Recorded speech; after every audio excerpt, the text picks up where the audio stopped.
ಅಂತರ್ವಿಧ ನಡೆದ ಈ ದೇಶದಲ್ಲಿ ಅನ್ನುವಂಗ ಅವ್ರ ಒಳಗೆ ಬರಗೊಡ್ದಂಗೆ ದಿಲ್ಲಿ ಸಮೀಪ ಬರ್ದಂಗೆ ಅಂತೇಳಿ ಆದರೆ ಇಲ್ಲಿ ಮರಿತಾ ಇದ್ದಾರೆ.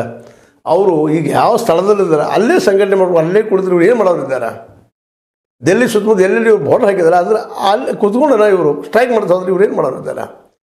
ಅದಕ್ಕಾಗಿ ಸರ್ಕಾರ ಇದರ ಅನಗತ್ಯ ಬೆಳೆಸಲಾರದ ಇದನ್ನು ಯಾಕೆ ಕಾನೂನು ಮಾಡಬಾರ್ದು? ಇವತ್ತು ನಾನು ವಿರೋಧ ಪಕ್ಷಗಳು ನಾವು ಕೇಳಬೇಕಾಗ್ಯದ.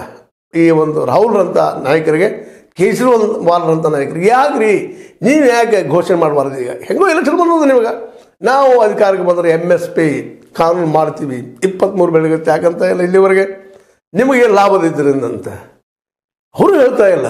ಇದು ಅತ್ಯಂತ ನೋವಿನ ಘಟನೆ ಅಂತ ರೈತರು ಕೇಳೋದು. ಹೌದು, ಅವ್ರು ಜೆನ್ಯೂನ್ ಇದ್ದರೆ ಯೋಗ್ಯ ಇದ್ರೆ ಯಾಕೆ ಕೊಡಬಾರ್ದು? ಮತ್ತು ಇದ್ರ ಜೊತೆಗೆ ನಮ್ಮ ಆದಿವಾಸಿಗಳ ಬದುಕು ಸಹಿತ ಅಷ್ಟೇ ಕಷ್ಟದಾಗಿಬಿಟ್ಟದ್ರೆ ಇವ್ರ ಜೊತೆಗೆ ಆದಿವಾಸಿಗಳು ಸಹಿತ ಕೊಡ್ತಾ ಇದ್ದಾರೆ. ಇವತ್ತು 200 ಸಂಘಟನೆಗಳು ನಮ್ಮ ರೈತ ಸಂಘಟನೆಗಳು ಇವತ್ತು ಈ ಪ್ರತಿಭಟನೆ ಮಾಡ್ತಾ ಇದ್ದಾರೆ. ಅದರಲ್ಲ ನಮ್ಮ ಆದಿವಾಸಿ ಜನರು ಕೊಡ್ತಾ ಇದ್ದಾರೆ. ಅವ್ರ ಭೂಮಿಗಳು ಹೋಗ್ತಾ ಇದ್ದಾವೆ, ಖನಿಜ ಹೋಗ್ತಾ ಇದ್ದಾವೆ, ಕಾಡು ನಾಶ ಆಗ್ತದೆ, ಅವ್ರ ಬದುಕ ನರಕ ಆಗಲಿಕ್ಕತ್ತದ. ಈ ನಾಗರಿಕತೆ ನರಕ ಅವರು ಸಹಿತ ಜೊತೆ ಕೊಡ್ಕೊಳ್ತಾ ಇದ್ದಾರೆ, ಬರ್ತಾ ಇದ್ದಾರೆ. ಇದು ಇಷ್ಟಕ್ಕೆ ನಿಲ್ಲುವಂಥದ್ದಲ್ಲ. ಸರ್ಕಾರಿ ಸಂದರ್ಭದಲ್ಲಿ ಎಚ್ಚರಗೊಳ್ಳಲೇಬೇಕು, ಅವ್ರ ಬೇಡಿಕೆಗಳನ್ನು ಈಡೇರಿಸಲೇಬೇಕು ಅನ್ನುವಂಥ ಪರಿಸ್ಥಿತಿ ನಿರ್ಮಾಣ ದಿನಕ್ಕೆ ಆಗ್ತಾ ಇದೆ ಅಂತ ಈ ಒಂದು ಏನು ಮೂಮೆಂಟ್ ಅದ ಈ ನಿಧಾನಕ್ಕೆ ಆರಂಭ ಆಗ್ತಾ ಇದೆ. ಇದಕ್ಕೆ ಈಗಾಗಲೇ 200 ಈ ಸಂಘಟನೆಗಳು, ಅದರಲ್ಲೂ ಇನ್ನೊಂದು ಏನಾಗಿದೆಪ್ಪ ಅಂದ್ರೆ ಸಂಯುಕ್ತ ಕಿಸಾನ್ ಮೋರ್ಚಾ ಅದ್ರ ಒಡಕಾಗಿದ್ದರಿಂದಾಗಿ ಇನ್ನೂ ಅಷ್ಟು ಫೋರ್ಸ್ಫುಲ್ ಆಗಿದ್ದು ಏನು ಬರ್ತಾ ಇಲ್ಲ. ಆದರೂ ರಾಕೇಶ್ ಟೆಕಾಯ್ತ್ ಅವರು ಆಗಿರ್ಬೋದು, ಇನ್ನುಳಿದವರು ಆಗಿರ್ಬೋದು, ಅವರೀಗ ಆಲ್ರೆಡಿ ತಮ್ಮ ಕೆಲಸವನ್ನು ಶುರು ಮಾಡಿದ್ದಾರೆ, ಬರಲಿಕ್ಕೆ ಇದ್ದಾರೆ, ತಮ್ಮ ಮೂಮೆಂಟ್ ಶುರು ಮಾಡ್ತಾ ಇದ್ದಾರೆ. ಯಾಕಂದರೆ ಈಗ ಸ್ವಲ್ಪ ಇದ್ದಂಥವ್ರು, ಅನುಕೂಲ ಇದ್ದಂಥವ್ರು ದುಡ್ಡು ಹಾಕಬೇಕಾಗ್ತದೆ. ಒಂದು ಯಾವುದೋ ಆಂದೋಲನ ಆದರೂ ಸಹಿತ ಮಿನಿಮಮ್ ಖರ್ಚು ಮಾಡುವಂಥದ್ದು ಬೇಕು. ಆ ಲಾಸ್ಟ್ ಸಂದರ್ಭ ನಿಮ್ಗೆ ಗೊತ್ತದು. ಇಂಥ ಒಂದು ಮೂಮೆಂಟಿಗೆ ವಿದೇಶದಲ್ಲಿ ಇರುತ್ತಿರುವಂಥ ಜನ ಇದಕ್ಕೆ ಸ್ವಲ್ಪ ಹೆಲ್ಪ್ ಮಾಡ್ತಾ ಇದ್ದಾರೆ ಅಂತೇಳಿ ಒಂದು ಹುಯಿಲು ಎದ್ದಿತ್ತು ಆ ಟೈಮ್ದಲ್ಲಿ. ಆಗಿರ್ಬೋದಿಲ್ಲ ಅಂತಲ್ಲ, ಯಾಕಂದರೆ ಅಲ್ಲಿ ಸಾವಿರಾರು ಜನ ರೈತರು ಬಂದಾಗ ಅವ್ರ ಊಟ, ವಸತಿ, ಇನ್ನೂ ಖರ್ಚು ಬರ್ತಾವೆ, ಖರ್ಚು ವೆಚ್ಚಿದ್ದೇ ಇರ್ತಾವೆ.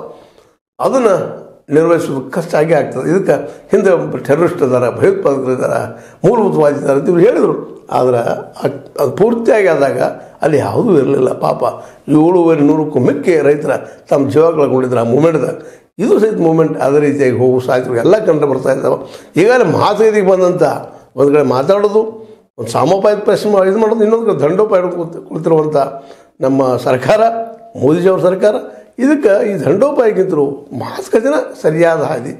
ಅವ್ರನ್ನ ಕರೆಸಿ ಮಾತಾಡಿ MS ಸ್ವಾಮಿನಾಥನ್ ಇವು ಸ್ವತಃ ಒಪ್ಕೊಂಡಿದ್ದದ 2014 ಪೂರ್ವದಲ್ಲೇ ಮೋದಿಜಿಯವರು MS ಸ್ವಾಮಿನಾಥನ್ ಆಯೋಗದ ರಿಪೋರ್ಟ್ C2+50 ಇದು ಕೊಡಲೇಬೇಕಾದ ದಿನ ಮೋದಿ ನಮ್ಮ ಮನಮೋಹನ್ ಸಿಂಗ್ ಸರ್ಕಾರ ಕೇಳ್ತಾ ಇದ್ರು, ಪತ್ರಗಳು ಬರ್ತಿದ್ದಾವೆ. ಇವತ್ತು ಇವರಿಂದ ಯಾಕೆ ಸಾಧ್ಯ ಆಗ್ತಾ ಇಲ್ಲ, ಇದು ಉತ್ತರಿಸಬೇಕಾಗಿದೆ. ಅವರು ಯಾಕೆ ಇವತ್ತು ಕೊಡ್ತಾ ಇಲ್ಲ? ಅಸಾಧ್ಯ, ಯಾಕೆ ಅಸಾಧ್ಯ, ಏನು ಕಾರಣ ಅಸಾಧ್ಯ, ಅದ್ರ ಹಿಂದಿದ್ದಂಥ ರಹಸ್ಯ ಏನು ಅದು ಹೇಳಬೇಕಾಗಿದೆ ಅಂತ. ಇಂಥ ಸಂದರ್ಭದಲ್ಲಿ ಇಡೀ ರೈತ ಸಮುದಾಯ, ಇಡೀ ದೇಶದ ರೈತ ಸಮುದಾಯ ಈ ಒಂದು ಏನು 7 ಜಿಲ್ಲೆಗಳಷ್ಟಲ್ಲ, ಇನ್ನೊಂದು 11 ಜಿಲ್ಲೆಗಳಲ್ಲಿ 144 ಕಲಮನ್ನು ಹಾಕಿ ಅಲ್ಲೂ ಸಹಿತ ಒಂದು ಕರ್ಫ್ಯೂ ನಿರ್ಮಾಣ ಮಾಡಿದಂಥ ವಾತಾವರಣ ನಿರ್ಮಾಣ ಆಗಿದೆ ಅಲ್ಲೆಲ್ಲ. ಹೀಗಾಗಿ ಭಾರತದೊಳಗನ ಒಂದು ಇದೊಂದು ಏನಪ್ಪ ದೆಹಲಿ ಅನ್ನುವಂಥದ್ದು ಒಂದು ನಡುಗಡ್ಡೆ ಆಗ್ಯದ. ಸುತ್ತಮುತ್ತ ಬಾರ್ಡರ್ ಹಾಕಿಬಿಟ್ಟಿದ್ದಾರೆ, ಅಲ್ಲಿ ಒಳಗೆ ಹೋಗೋದಂಗೆ. ಮತ್ತು ಅನೇಕ ಅಲ್ಲಿ ಇನ್ನು ಟ್ಯಾಂಕರು ಮತ್ತು ನಿಲ್ಲಿಸೋ ಸಾಧ್ಯಗಳು ಇದ್ದಾವೆ. ಅಂದ್ರೆ ಆದಷ್ಟು ಈ ದಂಡೋಪಾಯದಿಂದ ಸಹಿತ ಈ ಇಡೀ ರೈತ ಸಮುದಾಯವನ್ನು ಚದರಿಸಬೇಕು, ಅವ್ರವ್ರ ನಾಡಿಗೆ ಅವ್ರ ಹೊಳಕ್ಕೆ ಹೋಗಂಗೆ ಮಾಡಬೇಕು ಅನ್ನೋಂಥ